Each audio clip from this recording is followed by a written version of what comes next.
Hello everyone, and thank you for tuning in to Wowhead Weekly number 30. I know this is kind of weird because we're not on Twitch, we're uploading straight to YouTube, but Twitch was down and we could not have a show this week. So before we get into all of the stuff that we have to talk about, I would like to introduce my lovely co-host, Wowhead Site Manager, Perculia.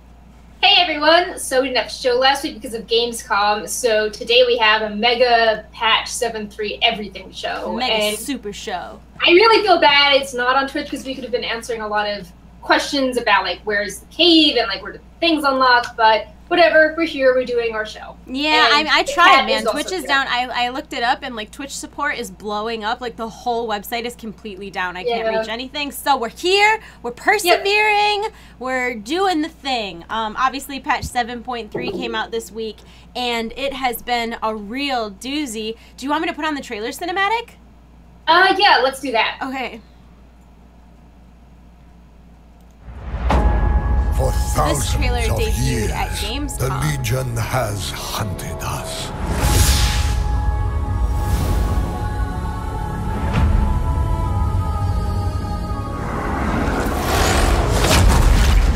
It is time we take the fight to them.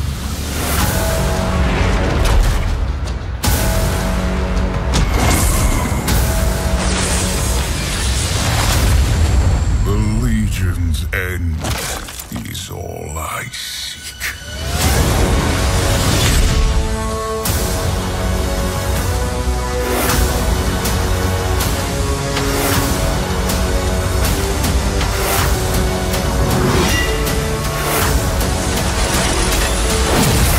The last battle for Argus has begun.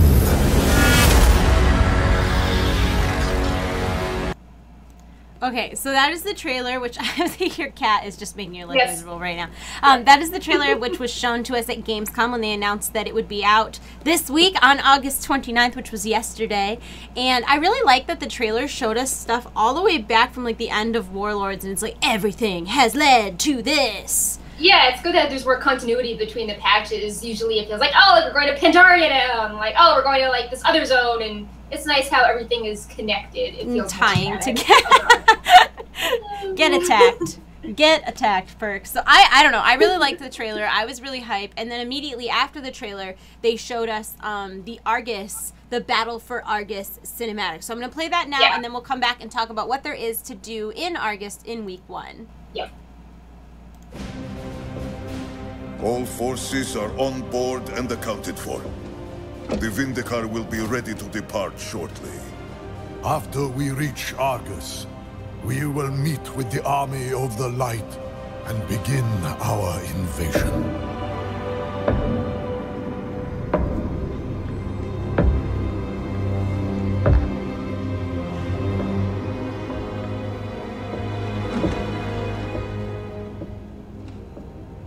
Does he understand what you're truly asking of him?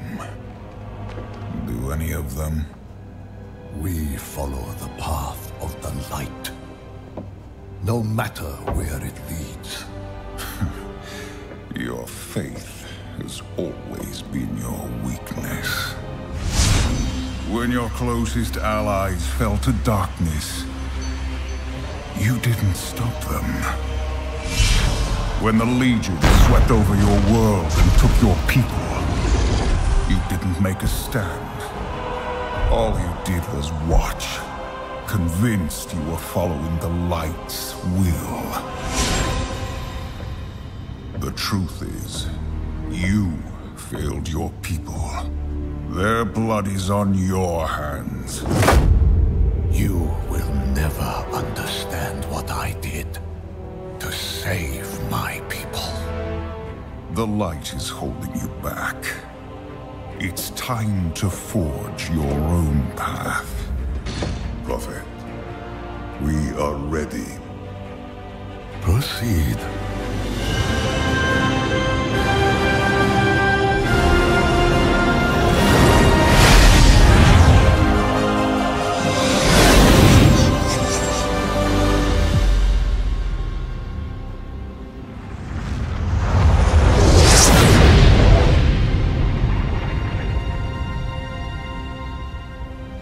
Where is your army of the light?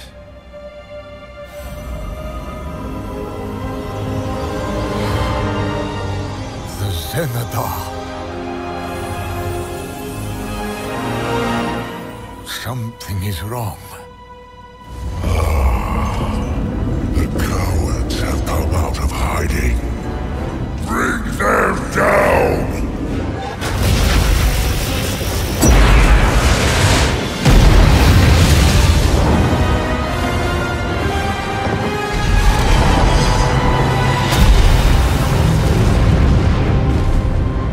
The Legion will fire again soon. What are your orders, Prophet? We make our stand. The last battle for Argus has begun. So, I'm gonna sneeze, I think. Yep, it's happening. Okay. Excuse me. That's you. I'm a mess. We're a mess. So I had to like hold in a giggle because I watched your cat fall on you during that cinematic. Yes. But Yes. okay, so that cinematic, a lot of things happened. Like obviously, we're kind of getting the setup for where we are. Like when you see that cinematic in game, you are about halfway through the week 1 Argus quest line. So that is the Zeradar that's crashing, and you are on the Vindicar, which are 2 separate ships.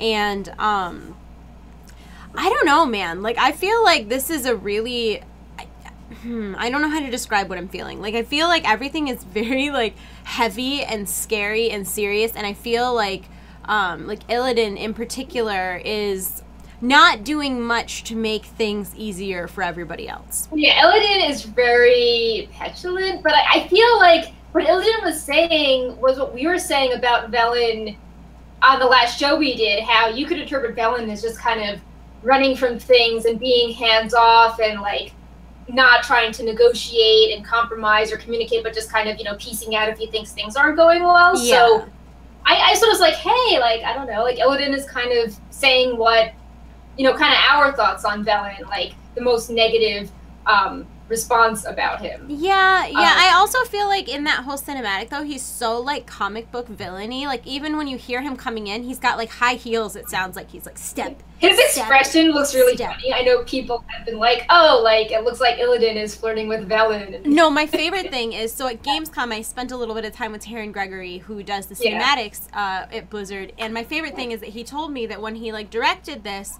the initial cut, like, Illidan is so smug in that cinematic. Like, it's to the point of almost being comical, and he said the initial cut, he had to have the animators pull back, because he said it was like... like, Illidan, like, rolled his eyes and head so hard that it was, like, a joke. So is my camera okay? The cat just knocked it went down a little. It could go up a little more, but what are you going to do? Sorry, This cat. is the life of having a cat. He does what he wants. But yeah, so I thought that was a good cinematic to kind of introduce us to what is going on in Argus, and it's a very like dire and serious situation, and it's surprising to me like how what's the word I want to use, like almost complacent Valen is, because like in this cinematic, Illidan kind of tells him to his face like, bah bah bah, you didn't do anything, what did you do? And then Valen's like, you don't know what I did. But he doesn't really, like, do anything or show much emotion. And then in the next cinematic that we're going to watch a little later in the show, afterwards, Valen actually sort of agrees with Illidan, even though it could definitely be argued that Illidan was very much in the wrong. But I have a lot of theories on that, so we'll talk about that after. But as far as, like, 7.3 and what to do this week, this is everything in 7.3 and Argus content is time gated. So you're not just having, you know, the whole entire patch dropped on you all at once. You can only do stuff as Blizzard releases it each week, which I know is kind of controversial. Some people love it, some people hate it, and I can understand both sides of that spectrum. I think the reason they did it is so that people couldn't say, well, I did everything the patch had to offer, now what do I do? Yeah, and they're overwhelmed. They're like, oh, I have to, you know, get a new rank of my artifact power trait in Crucible, so I can't enjoy the story and all that, you know, good stuff of contradictory things to do at the same time. Yeah. So what kind of stuff are we actually going to be doing this week? Okay, so you can complete the week 1 quest line, which unlocks the Argus Zones, Crocun, and the Antoran Wastes. And there are 2 like meaty story components, and as you quest at certain points, you will unlock some Argus world quests, the ability to do most of your profession quests, which have the 885 gear that goes up to 935, the Emissaries, Army of the Light, and Argusian Reach, and a special side quest to unlock missions, and every few quests you unlock a different type of mission or different powerful troop, and all of that is in week 1. And your artifact knowledge is now AK-41 on all characters. You don't need to do Broken Shore, Concordance, all of that, like all that's gone. You could just put points into your artifact. And Season 5 PvP has started, and there are new appearances for the gear, so if you like transmog or you like PvP, you can start working on that. Yeah, so I did the 7.3 in Argus content on stream tonight, and to do like everything essentially that was available to me beyond like farming. So I did all of the story quests, I started my mission, I did all of my profession quests, and then I went and cleared all of the world quests in Argus. It took me about 3.5 hours. So it's a pretty good chunk of content, and then you have to think every so often there's going to be new respawning world quests, and the profession mats right now are super expensive. Plus, you get a quest that tells you to get like 300 primal Argonite, which is going to take a while. I think I only have like 17 or 18 right now. Yeah, it's meant to be done. It's called Fuel for a Doomed World, and you get 300 Veiled Argonite. And it's harder week 1 because some of the pristine Argonite drops from invasion points, and you can't do them until week 2. Yeah, so there's also a lot of like mounts and stuff, which we can cover a little bit later in the show. Like each zone has like a new mount and a toy to collect. But yeah, that's one more note about what you should do today. The 3rd relic slot just unlocks, so you should put a gem into that. You don't have to do the class haul campaign. Yeah. Oh, also on top of the actual Argus stuff, there's also a new pet battle dungeon. There's 40 new wild pets to collect. There's 40 new pets total. Yeah. That's between the wild pets and then the Raiding with Leashes 5 Cataclysm, which added pets to, oh god, like Throne of the Tides and all of those. Blackwing. Yep. Yeah. Yep. All those that all those ones. Stormcore, all those guys. Yeah. So there's all those pets as well. Plus they added some little silly stuff too, like a summon random favorite battle pet button. Yeah. They also changed things like in your dressing room. So when you are doing transmog stuff, the window is bigger and you have a better background and stuff. So there's lots of other stuff too, but the beefy, meaty content takes about 3.5 hours to do if you take your time. I was reading all of the quests. Yeah. I did get up to get a snack once. So, but it's a pretty good amount of content. And then sometime in that bit of stuff that you see, I think I misspoke earlier. I think I said that the cinematic we watched was in the middle. That was actually the first cinematic. The cinematic we're about to watch. When you go to Argus, like that's when like, oh, we arrived. Yeah, that was the very first cinematic. You see it after like 2 or 3 quests. The cinematic we're gonna watch right now is about halfway through, and it reveals some things about Illidan. This is, if you haven't done this content yet, I would consider this a spoiler. I'm not gonna put a spoiler tag up because I'm warning you verbally right now, and nobody is on stream, so you can skip ahead if you have not seen this and you don't want to see it. This is the fate of Zira, or the rejection of the gift, I think is another name for it, but that is what we're about to watch right now. Yep.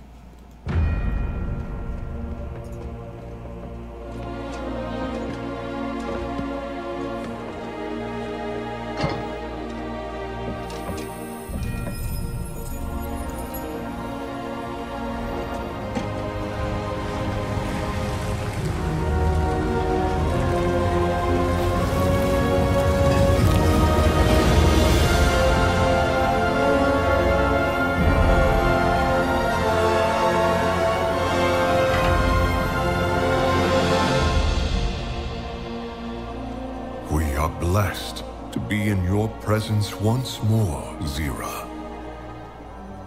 Turalian, you have found the Chosen One.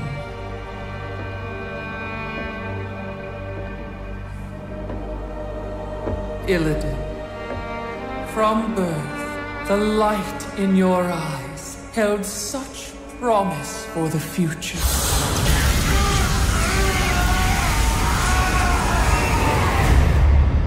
I sacrificed that birthright long ago. Do you not wish to reclaim what was lost? To be whole again? The Legion's end is all I seek. My child, you've given so much for so little. Your true potential, your redemption, lies before you. Let go of your shattered form and embrace the light's power. I've traded my freedom for power before.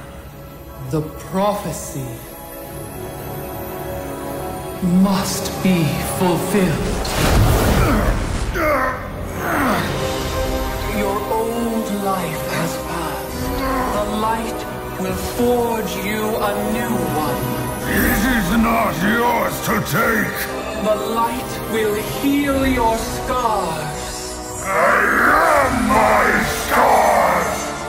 The light is your destiny. My destiny is my own!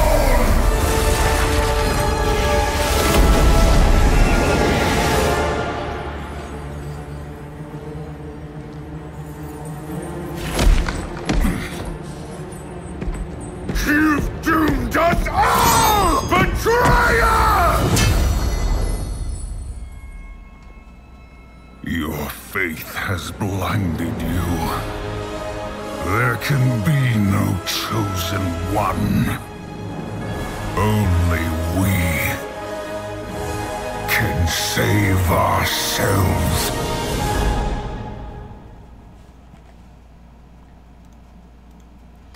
So, I would like to hear your thoughts on this, because I have thoughts that have been changing as the day goes on. Oh, there goes Pepe. Yep. As the cinematic was playing, he was on the very top of the shelf.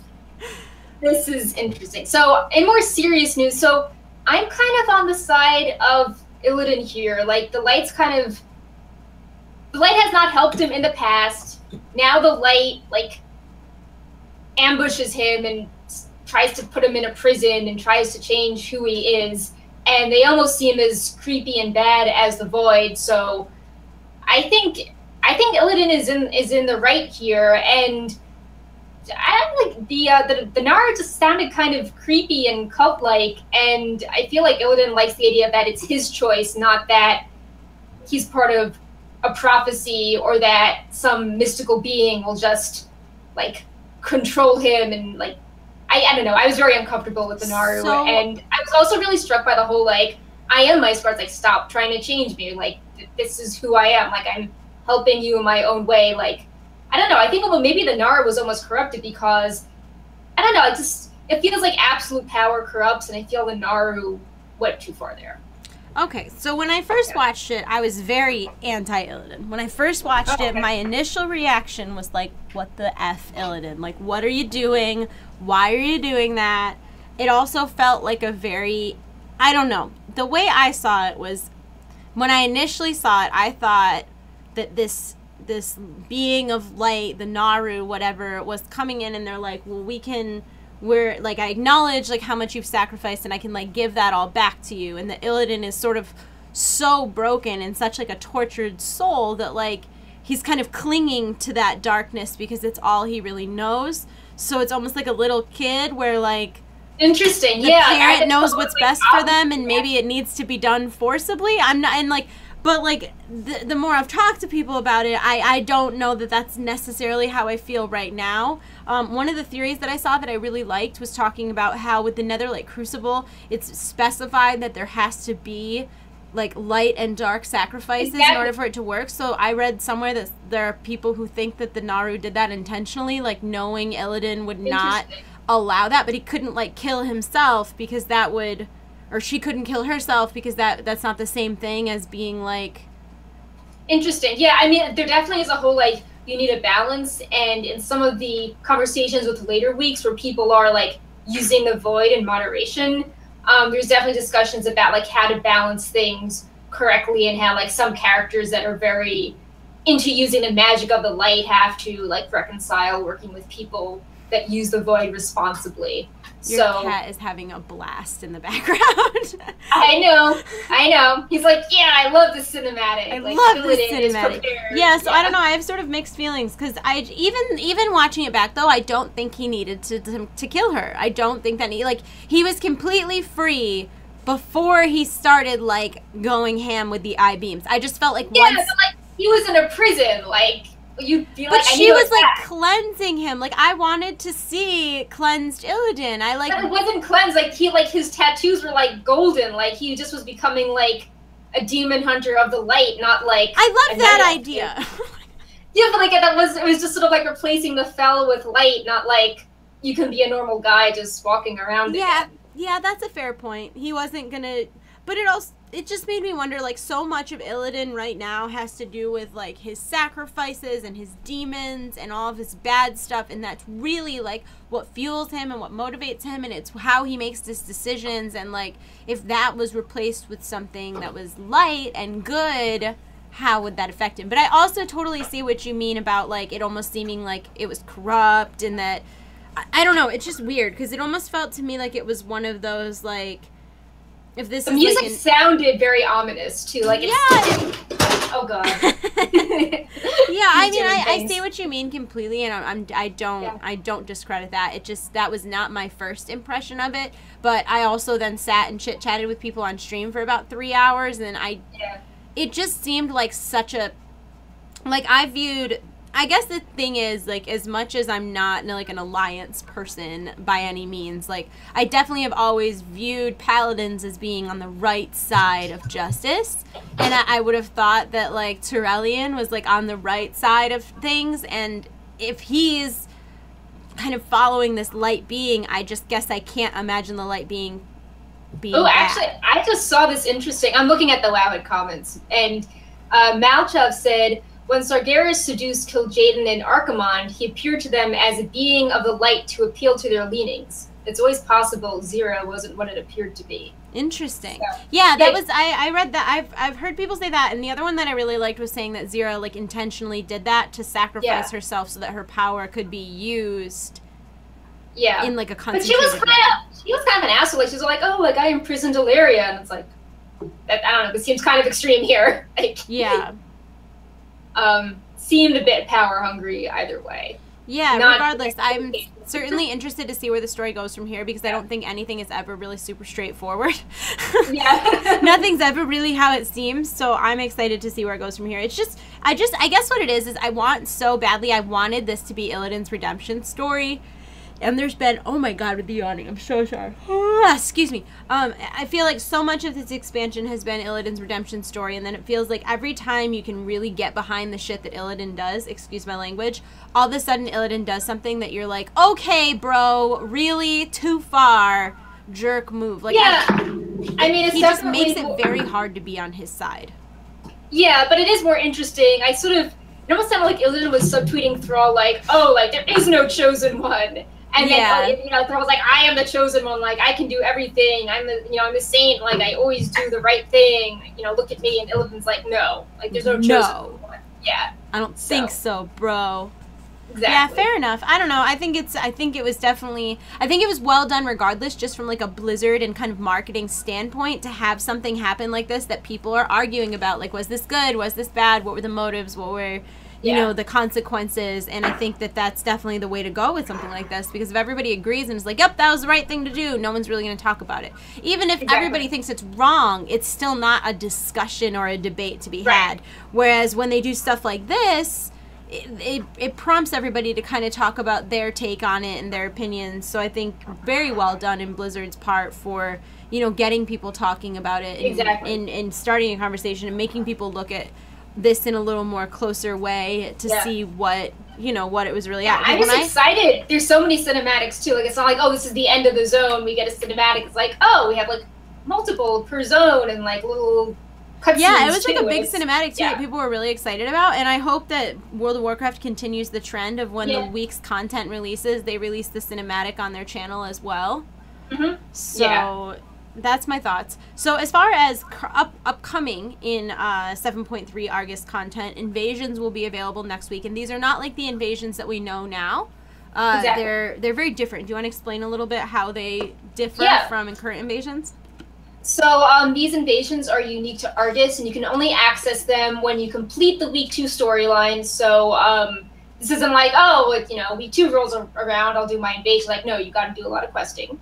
And there are 2 types of invasions. One are lesser invasions, which you do with 3 to 10 players, and they all take you to like the Legion on different worlds. There's like the Fire World and like a Ice World, and it's cool. A Fell World, like a Mushroom World, and you do, it's like all the mobs are randomized, like the end boss is randomized, you do a bunch of different stuff, and you can get the BOA tokens and some Argus Waystones, and when you have enough Argus Waystones, you can go into the Greater Invasion, and there is a world boss there who drops eye level 930 loot. Which is really good, considering the raid isn't coming out in a while. So that's what invasions are all about, and we didn't test a ton of the feature because they were kind of buggy, but it should be, like you get to see different scenery at least. They do seem kind of repetitive, but at least there's something different going on each time. They should be easy when you have a lot of people in a group. And there's also some reputation quests tied to doing them, so that's a good way to get some army and Argusian reach rep. Yeah, and then on week 3, the new dungeon, Seed of the Triumvirate, will unlock, but you do have to do all of the quests first. But that being said, once you've done them on all characters, it will unlock. Once you've done it on one character, it'll unlock for all characters, so you don't have to make that grind multiple times. Now, when can we expect? That's when Makari will come out as well, right? So Makari is part of it is week 2, and then like half of it is week 3. Okay. And there's like different world quests per area, so while you can go to the zone, like you can go all around at week 2, but you can't do certain types of world quests until week 3. All right. Now, there's other stuff that you can do right now. We talked a little bit about this earlier, but there is some cool stuff involving like titles. There's an achievement for killing 100 demons. Then there's at 2,000 demons, you'll earn this. By the way, there. Cool. The screen's good now. It was no, it was just I was just finding it. Oh, okay. Once you've killed 2,000, you'll get this mount, the Bleak Hoof Rune Strider. And once you've killed 5,000, you'll get the title, the Demon Slayer. You can also kill Panthera for fell-spotted eggs, which can hatch into mana rays. They can hatch into mounts and toys, or mounts and pets, excuse me. There's also, like we said earlier, there is a bunch of wild pets that you can catch, as well as Oryx the Eye Collector. Now, this is, you'll go get a buff, and then once you have the buff, you'll collect demon eyes, and then you can turn them in for different sort of like prizes and toys and stuff. There's also a new Family Familiar achievement for Argus if you're into pet battling. How do you get the Lightbringer title? I know the Demon Slayer is for killing 5,000 demons. Yeah, so the Lightbringer title is basically like do all the special achievements on Argus. So you can't get it right now because one involves the raid, but you can get the rest of the stuff like do all the story quests, like kill 5,000 demons, kill all the rare spawns, hit Exalted with the other factions, stuff like that. I'm gonna cough one more time. I'm sorry, I'm dying over here. I don't know what my problem is. Sorry. Coughing and yawning and sneezing. I'm a mess. Now, I actually made a video of this because I felt like it was necessary. This is a pet that you can get in Argus. It's from a rare spawn. Her name is Yuna, and she is a Draenei child who was like lost, and at some point she was like in line to become like part of an Urzu. Oh no, she was actually in it. Perfect. She was.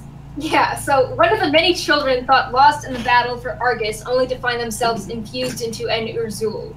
So she was sewn into the creepy mount, and then her spirit escaped. So screwed up. Yeah. And for the low price creepy. Of something, you can get this creepy little Draenei girl. And then finally, finally, if you are a hunter, there are a bunch of pets that you can get. There are new Talbuks, Panthera, and Marsul, which can be tamed. I've got a little slideshow here so you can see them. But if those are pets, the Panthera are awesome. You have to get them. Yeah, they match the new Shop Mountain pet. Oh, so cool. One other thing I wanted to mention that was Environment of Argus is that there are these like scary things that go on just in the zone, which is kind of cool. Like there is the Garothi Obliterator, which is a Fel Reaver. It has the Fel Reaver noise. And I got killed by him today.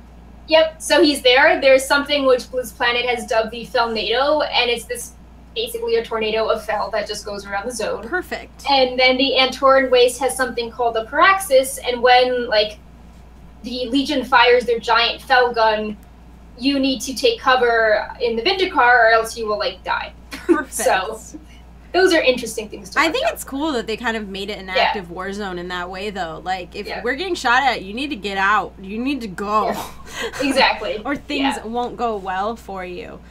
So what kind of, like, on top of all of the new content, on top of everything we talked about, there were also a lot of catch-up things that came in patch 7.3. Like the reputation requirements were removed for Suramar questing, which is pretty amazing if you're doing that for alts. And the reason that's awesome for alts is the sheer volume of artifact power. So now that your artifact knowledge level 41, if your alt hasn't done Suramar, you will get so much artifact power. It is obscene from Suramar quests. So that's the biggest one. But some other cool things is that the weekly Mythic Cache has a higher chance to Titan Forge.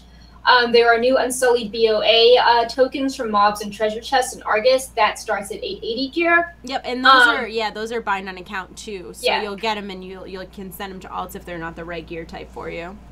Yep. There are the Relinquished Gear dude is now on Argus. He sells eye level 910 gear for Veiled Argonite. As you mentioned before, artifact knowledge is 41 for everyone, no more work orders, and the third relic you just get at 110. So this was funny. So it's all like, oh, like nether shards aren't important in the patch, not important. And they're still not really important, but there are 2 items you can purchase with nether shards to help with your followers that nobody knew about. You go to War Mage Kathleen, and she has an item that increases the experience of followers by 6,000 for 2,500, and then a relinquished armor set that sets their follower level to 880, which is kind of funny because that's what like we had last, patch. Yeah.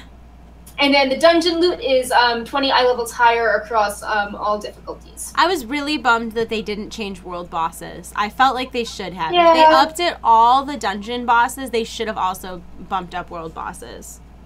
Yeah, I guess they really want people to go to invasions and like, well, if you do this guy instead, you'll get loot that's like 70 item levels higher, and like this is a good reward for actually doing story quests as opposed to just sort of rolling around the world. Yeah, but like the thing is, like I always do the world boss every week anyways because of whatever reward comes with it. And right now 860, like I know for something like Withered Gym, like people would really appreciate that 20 eye levels. So I stand firm. But then, like, the Arcana Crystal would just be, like, #1 forever. It already is. I'm still using an 860 Arcana Crystal. I'm going to spend all my Veiled Argonite on trying to get the Arcana Crystal to be at 910. Do you know how good it's going to be at 910? So maybe that could Titan Forge higher. It could be, like, 950. Could you imagine? I'd be so excited. World Boss. So they're on a fixed rotation now, and Nithog is up this week, which... They're on a fixed rotation now? Yeah. That's so nice. Yeah, so Nithog is here. People are really happy because, like, he was just not there for, like, months. And Fury Warriors need an item from him to get their hidden artifact appearance. So people should be happy with that. For sure. As far as stuff that is not related to 7.3 in particular, Legion, both the regular and the digital deluxe, are on sale through September 5th. And that's also just kind of a cute little nod to the fact that Legion released 1 year ago today. 1 year ago today. Yep, we have a special article series by Nerissa. She's joining us, and she's going to write like a little weekly or bi-weekly update, monthly update as to, what sort of happened that was really big in past years. So we have, like, Legion today, and there's also Wrath Time Walking 2 years ago, and Theramore's Fall, and today was also the day we learned what the Burning Crusade Talon trees look like. So, people like nostalgia. If you like that article series, yeah, that's really cool. I'm into it. I like that. As far as what is coming up for the future of World of Warcraft, there's no PTR right now. Although Blizzard has confirmed that there will be 1 or 2 more story patches after 7.3.5, which will be the release of Antorus the Burning Throne. Blue Post said that more caster animations improvements are coming. The ones in 7.3 weren't perfect. If you're a warlock, they weren't anything. Yeah. Sucks to be warlocks. we also found out some stuff about 7.3.5 from Gamescom interviews. That 7.3.5 will only have one new legendary, which is your Crucible Ring. All eye levels will cap out at 1,000 for legendaries and 985 for rates. Also, the final boss of Antorus is purposely blank in the Dungeon Journal. Who do you think it is? I'm beginning to think it's going to be friggin' Illidan. No, I think... Oh, wait, I see. I took it as we knew the name of the boss, but not, like, what, like, oh, his why? story Do we was? know the name of the boss? Yeah, we know the name of the boss. Yeah, we do. I did it in my video. Yeah. Isn't it something like the something of Antorus? Isn't it literally like the... Yeah. What is it? It's called just like Argus the Unmaker. Yeah, and he looks very Argus the tiny. Unmaker. Yeah, I knew it was something and then I got confused when I read this. I was like, oh, maybe that was the second to last. But like, it doesn't really make any sense. So people are just like, how? Like, what does this refer to? So they're purposely not going to fill in like the abilities. We're and, just like, fighting the planet, the entire planet. We're fighting something related to Argus as the final boss. Surprise, because Didn't they say at some point that Titans were like the size of a planet? I feel like they did, man. That would be really like sucky if we were fighting like a Titan. It's like, here's their foot. Like, here's their the whole fight is someone's ankle. Like, well, maybe it's like we have to go to like the core of the planet and like fight it, like the heart of the planet. Yeah, I mean, it's gonna be friggin' Illidan. He's such a jerk. He's ruining everything. I thought this was gonna be his redemption story, and I'm beginning to believe that he's just the big bad. Yeah. Illidan, why are you like this, Illidan? I know. It's like we're all rooting for you, and you're just... We're all rooting for you, Illidan. God. Yeah.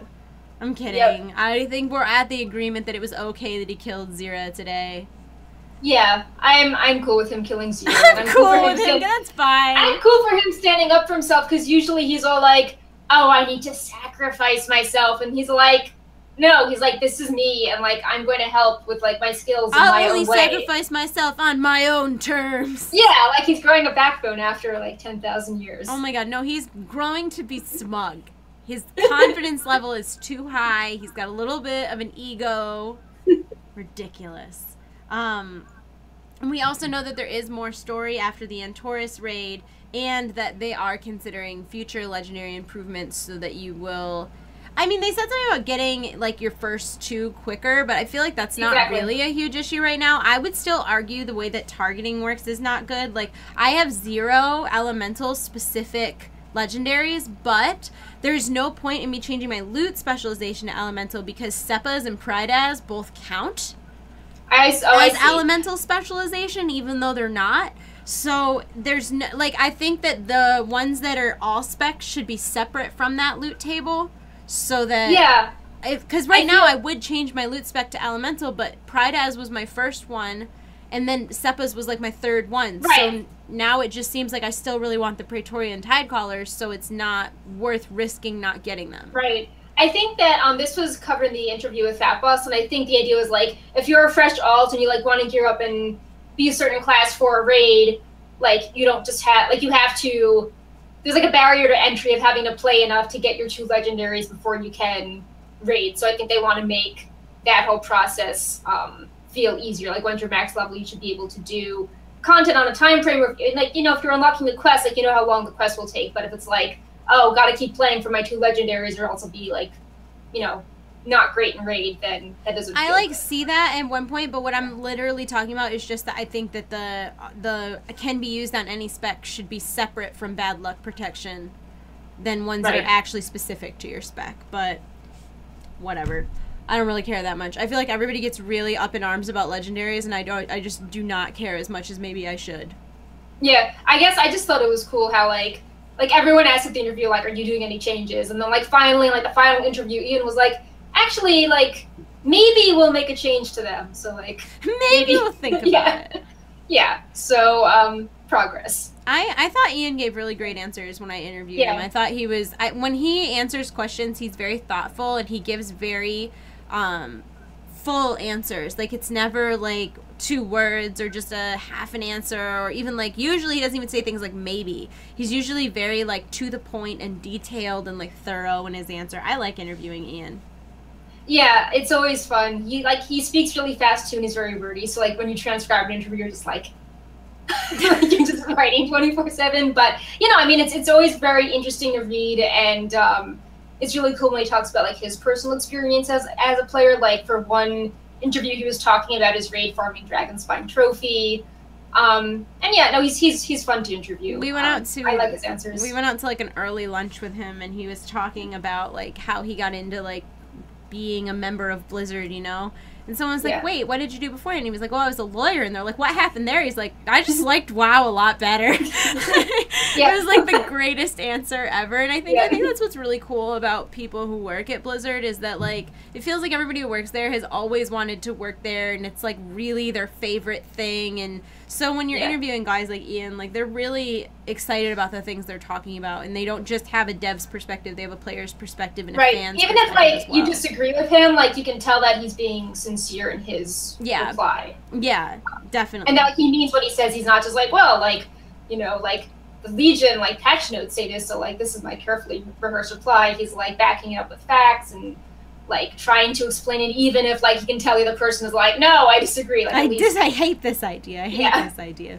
Can you really change legendaries? Like, we were talking very briefly about like old world content, and God, I just hope they introduce scaling at some point. Optional scaling, not forcible scaling, but man, imagine how much better World of Warcraft would be if you could just play with anybody. Anywhere. Yeah, and just, there's so many stories that people just, like, there's so much content I feel is wasted right now in the game because people just don't have enough motivation to do it. I mean, yeah, you can do stuff for the sake of hearing about a story, but that's not the same as, you know, like, people are just not going to wander through questing. Like, people like carrots, they like, you know, gear as a reward or an achievement or something. So, yeah, I mean, like, there's just, like, who does Pandaria stories or, like, Warlord stories, which actually tie directly into Legion, or, you know, it's so weird how like all the Cataclysm zones are like in like crisis environmental disaster mode just like for years later. Yeah. And you just sort of like do a few quests per zone and just blow them off and go to the next zone. Yeah, I don't even know that I finished any of them complete. I might have. I know Nick did. Nick got the achievement for doing every quest in Cataclysm because he's a nerd. But it would be so much more rewarding to do so if, like, I mean, when I'm leveling alts, I find myself, like, I just want to stay and finish the story. Like, right now, I was talking to him specifically about labeling quests. Because I was looking the other day for an add-on that would tell me, like, basically what I would like it to do is color code exclamation points. So right now we have yellow and we have blue. So if it's yellow, it's not repeatable. If it's blue, it's repeatable. And that's all we have. It would be so nice if there was a system that was like main story quest, side quest, profession quest.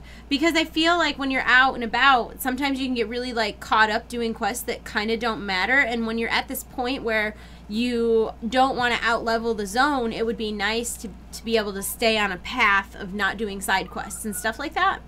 Also, if you're watching this video and you know of an add-on that does that or something similar to that, let me know. When I talked about that on Twitter, a bunch of people were like, oh, that's what Legion quests do now. And they kind of do.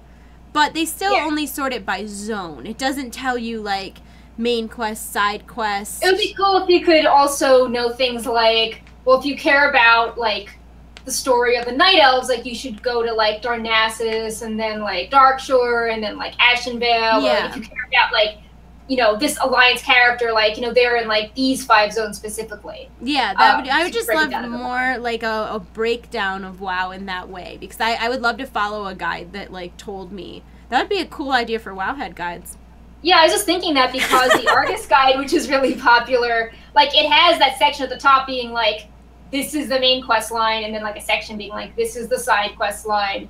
And I feel like people really enjoy that guide. I mean, that's what the Suramore guide is. It's all a bunch of, like, breaking down every quest and how you do it. So, yeah, maybe that guy would be interested in doing that for leveling areas. It'd be really cool, especially if you broke it up by, like, goblins and night elves and blood elves and...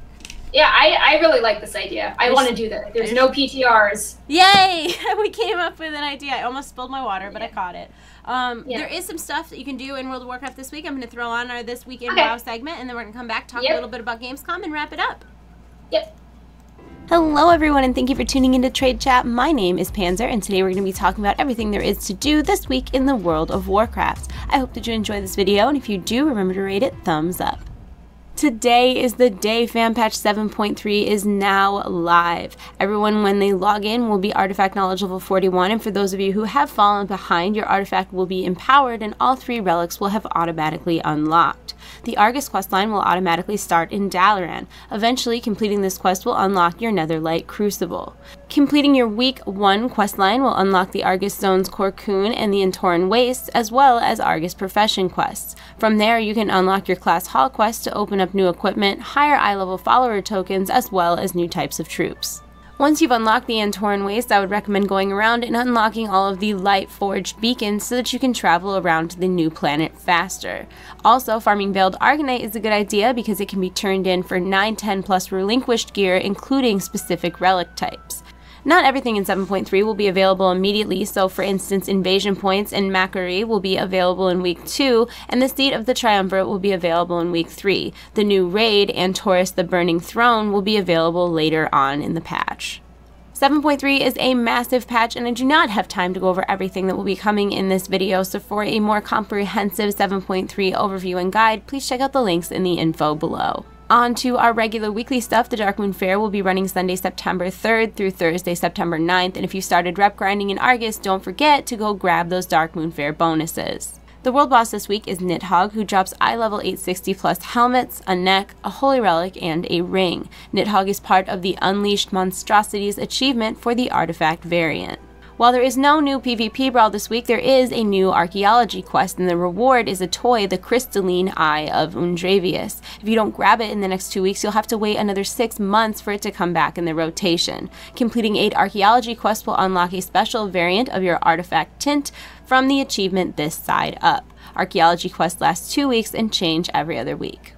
This week's bonus event is Cataclysm Time Walking. Players level 86 and higher can queue up for Cataclysm era dungeons like End Time, Grim Batal, the Lost City of Tolvir, the Stone Core, the Vortex Pinnacle, and the Throne of the Tides. You will earn level appropriate loot as well as time warped badges. This week's Mythic Plus affixes are Bolstering, Explosive, and Tyrannical. Bolstering causes trash mobs to let out a death cry, which increases their allies' health and damage by 20%.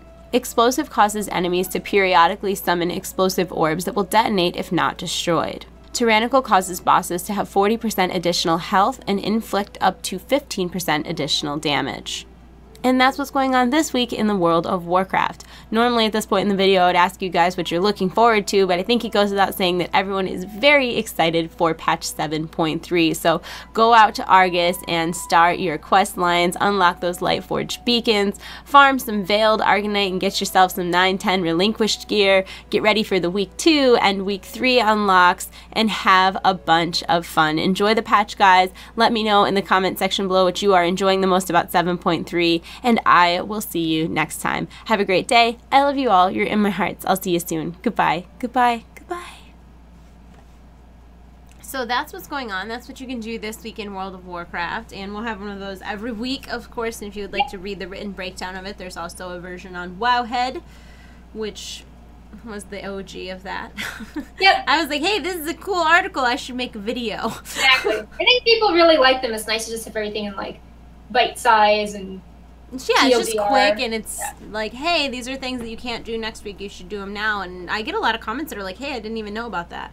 So it's cool. It's pretty cool. Now, I was at Gamescom last week. That's why we did not have a show, and I made a ton of videos. Oh my god! I know. I'm so proud of you. You were like kicking. I could not believe. Well, I was most proud of the fact that I made This Week in WoW while in Germany.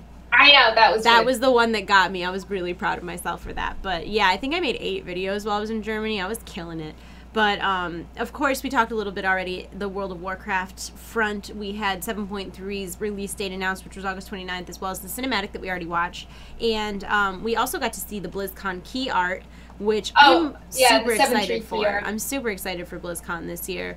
And I think, if for no other reason, I'm excited to see what they end up doing with these Hearthstone animations, because that was another thing that was released this year. I'm not going to show it.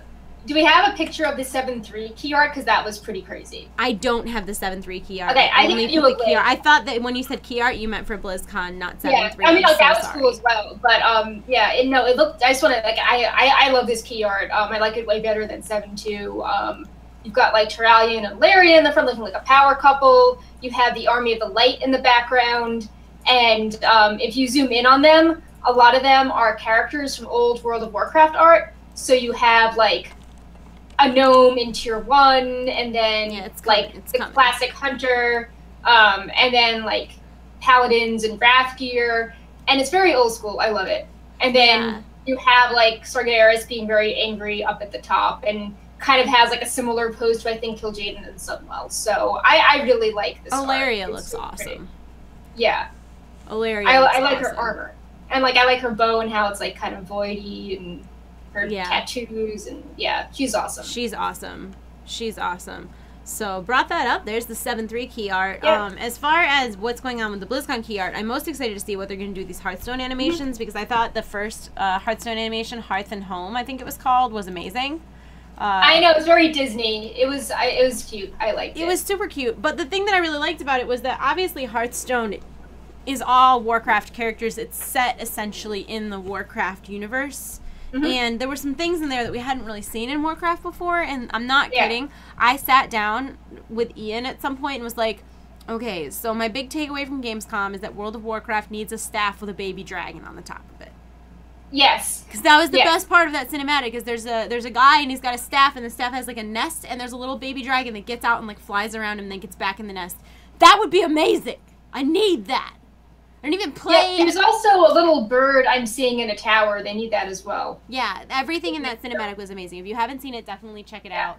They're doing a whole series of these animations, which I'm really excited about. It seems like Blizzard is really moving in an awesome direction. Like, when they started this whole, like, Blizzard entertainment in the, movie and entertainment sort of industry, I think we all thought, because it was around the time of the Warcraft movie, that that's what it was all going to be about, was a Warcraft movie, and instead we're seeing them really branch off with these cinematics in different worlds, and I'm excited about I love the art style for it, and while I've seen some people saying, oh, like, this is a clear move for Blizzard to get away from, like, the WoW branding, and I view it differently. I'm like, World of Warcraft players are probably really excited to see, like, an orc being all, like, cuddly and happy for a change, and, like, characters getting along, and, like, a tavern come to life. Like, to me, this was, like, sort of adding another spin on World of Warcraft, not, like, I actually had a really interesting conversation. I don't remember who it was with. It was with someone on the WoW team, and they were saying that World of Warcraft is considering themselves to be a family brand now these days, because the game this is totally family friendly. Well, the game is so old at this point that you've got parents who raid with their kids, and that's normal. Like, that is a normal occurrence in World of Warcraft, which is why we're seeing, like, the Traveler's children's books, which is why we're seeing these cinematics that are very child friendly, and they're doing that because so many of their players have grown up and have families now, and they want to share this part of their life with their kids. Well, then you also have patch 7.3 Illidan, who's like, I am my scars. Edgelord Illidan, just a little angsty, a little Illidan angst. But I don't know. I love that they're doing stuff like that. We also, of course, got the May cinematic for Overwatch, which was, if you watched me react to that, I was emotionally devastated. I was like, at one point in the video, I tried to, like, compose myself, and instead I did one of these. Like, I tried to, like, catch my breath and stop crying, and I just made myself cry harder. We also got the animation that was, like, the trailer for Junkertown, which I was really excited about because Taron Gregory directed that, which he does all the World of Warcraft cinematics. Not going away, but he just was he just got to, like, try it out, and I was talking to him about it, and man, I wish I would have gotten just an interview with him for all the time that I spent with him, because the part where Junkrat's singing, he's like, gotta get the money, gotta get the bums, gotta get home to Junkertown. Like, Taron Gregory, like, made that song up and, like, was singing it the whole time, and then at the end, when the voice actor does in Junkrat's voice, like, the Overwatch sound, like, bah, bah, bah, bah, bah. Like, also Taron Gregory was all his, like, brainchild of nonsense, and I love that he got to do that. Because he always does WoW stuff, so it's exciting to see. I don't know, I just love Taron Gregory's story in general. I feel like he's pretty much all self-taught with, like, animation stuff. It would be cool to do an interview for, just, like, asking him about, like, 7.3, like, when it's all over. Yeah, no, that'd be awesome. Like, when all the cinematics are out, he loves Taron around here, and it's so cool because he's sort of like, he's just kind of got the dream thing going on. Like, he, started working there when he was all young, and he was self-taught, and now he's like lead cinematics and big wig, and didn't he win some competition, and that's how Blizzard knew of him. Like he did some like fan made I trailer. remember reading something about him. I think he wrote it. I don't think it was like an article. I think it was like his blog or something. Yeah. About how he started working for Blizzard, because he's been there for like 12 years or something like that. Yeah. Also, okay. I mean, do we have spoilers of this? But I just like the whole like Wrath of the Lich King cinematic in Game of Thrones. Right? I'm gonna there. all right, yeah. so I was gonna make a video about the similarities between Game of Thrones and I actually had an article on this. I on know, Saturday. that's why I was gonna do it, because you did the article, but then I had to do This Week in WoW, and then there was the cinematic, so I didn't want to push those back, so I think I'm gonna do that whole video before Game of Thrones comes out, you know, in a year and a half, real casual like. So annoying. But yeah, there's, because it's not just that. I mean, even the Night King, he rides up on essentially the mount from Strathholm. Yep. There's like so many bits and parts of that, and I love it too, because the cinematics is like frame for frame is the same, like just like the blocking like of when like it's swooping down like that. Yes, it is frame for frame identical. You're not wrong. And the blue and the whole night, it was just Sindragosa. Yep. It was not, what's his name, Viserion or something like that? No, it's Sindragosa. It's Sindragosa, and you all know it. In Heroes of the Storm, Kel'Thuzad was announced. People are really excited about that. He was apparently the most requested hero for Heroes of the Storm of all time. Interesting. So people are pumped about that. I think that's all the stuff. Poor Diablo. Yeah. There's cool Argus shirts, which I think... Oh, I have one. Yeah, mine is hanging up downstairs. Okay, so... I would recommend getting the men's one. The women's one fits a little bit weird. I think it would fit well on a body type that's not mine or yours. Okay. But interesting. It's got like kind of very broad shoulders and like a boat neck, but not quite wide enough to be off the shoulder, which is what I thought. I thought I was going to wear it that way. I actually think I'm going to cut mine to make it fit a little differently. But yeah, I did get one of those. It's a sweet shirt. Soon, TM. Yeah, Gear Shop is still down. Because I've been waiting to get some other stuff, too, because I really want the Ice Cream Citadel shirt, because I didn't order that because I was at your house. Oh, I got it. It was cool. So I got to get a few things from the Blizzard Gear Shop, which I'm looking forward to. The Argus shirt was one of the new things. But what's so nice, guys, is that nothing that Blizzard puts in conventions anymore is one convention exclusive. So there's no such thing as Gamescom exclusive, BlizzCon exclusive, it's just not the way it works. You know, Perk, backing up, I'm sorry I got a little ADHD here, but I was super excited. I didn't take a picture of my outfit, but I was really excited to show you my outfit that I wore when I wore my Argus shirt. Because I wore my Argus shirt, and I had it like tied up kind of cute, and then I had that leather pouch that I wear all the time, and then I was wearing my Dalaran leggings, and they reminded me of like the Lightforged like paladin gear, so I thought it looked kind of cool with the Argus and then the very like Army of Light sort of leggings, and that is cool. I was proud of myself. No one else understood, but I was proud of myself. I love when the outfits like they don't just look cool, but they have like symbolism going on. Yeah, there's things. So. I have things going. I feel like I find myself doing that more and more, and I blame you a lot because that's how you dress a lot. Is there's more to it than just what you see. And did you see my whole museum exhibition thing where I was like, oh, I went to this exhibition and it was like about ballet and drawing inspirations from like folklore that had a lot of animals, so like my dress has animals on it, and then like this cape has this on it. Amazing. I did not see that, but that's the most perk thing I've ever heard in my life. It's the most perk thing I've ever heard in my life. But that was pretty much it for this week's show, guys. Normally we would take your questions about now, but we're not doing a live show because Twitch is still down. I just checked, so I'm glad that we ended up recording this for you. So thank you guys for bearing with us. We usually will stream these live at 6 p.m. Eastern, 3 p.m. Pacific time every Wednesday, Wowhead Weekly Wednesday. Oh, side note, Perk and I will be at PAX on Saturday. Oh, yeah. So if you would like to meet us, we will do our best to try to find a good time and place to do that. I'll bring the Perk and Panzer pins. Yep, we have some Perk and Panzer pins we can bring and give away. Yep. We got pins. Yeah, we will be at PAX, and then we will also have coverage. Blizzard is doing a very special party to celebrate the launch of 7.3. I don't think it's open to the public. I think it's all like private invites only, but Wowhead will have coverage of it. We'll have lots of pictures. We will both be dressed very nice and fancy. Yep. I wish I had them with me because I'm wearing the best shoes to this party. Also, I'm going to tower over you. They're like 6 inches. You know what? Wait a second. I'm going to get the shoes. You need to see them. Hold on, everybody. Hang on. Okay, so while Panzer's doing that, I have a cat. Come on, cat. Come on, cat. So I am wearing my Tyrande dress. Ooh, nice. And I'm going to wear... I bought a shawl to go with it. I don't think it's going to be here in time, so I'll have to wear something else. But I'm wearing my Tyrande dress, and then I'm wearing these shoes, which are gray, and the heel is a spine. Oh, that's crazy. Aren't those amazing? Those are so cool. I've been waiting to wear them. I feel like this is the perfect time.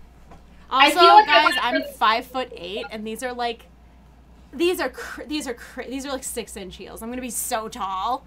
No one's gonna mess with me. Yeah, you've seen them. You've seen the heels that have like the split heel at the bottom. Yeah. That like throw. I think I'll wear those to be cool. Perk has a lot of cool shoes and shit. But anyways, I'm so sorry that I've been streaming all day, and now here I am just cursing all over Wowhead. I'm sorry. We're gonna go. We will have coverage of that party that will probably go up on Sunday, maybe Monday. But keep an eye out. Join us next Wednesday for Wowhead Weekly at 3 p.m. Pacific, 6 p.m. Eastern Time. Thank you guys all for bearing with us due to Twitch's technical difficulties this week. And have a bunch of fun on Argus. If you need any help with anything, consult Wowhead. Yep. I think that's all the things, right? Yep, that's everything. All right, we're going to go have... Oh, my cat's now meowing at me. Did you hear her? Yep. Mine just ran away and yours came back. She just walked in and meowed at me like, excuse me, it's past time. We're going to go, guys. Have a wonderful week, and we will see you next Wednesday. Goodbye. Bye. Bye. Bye. Where's the button? There it is. Bye.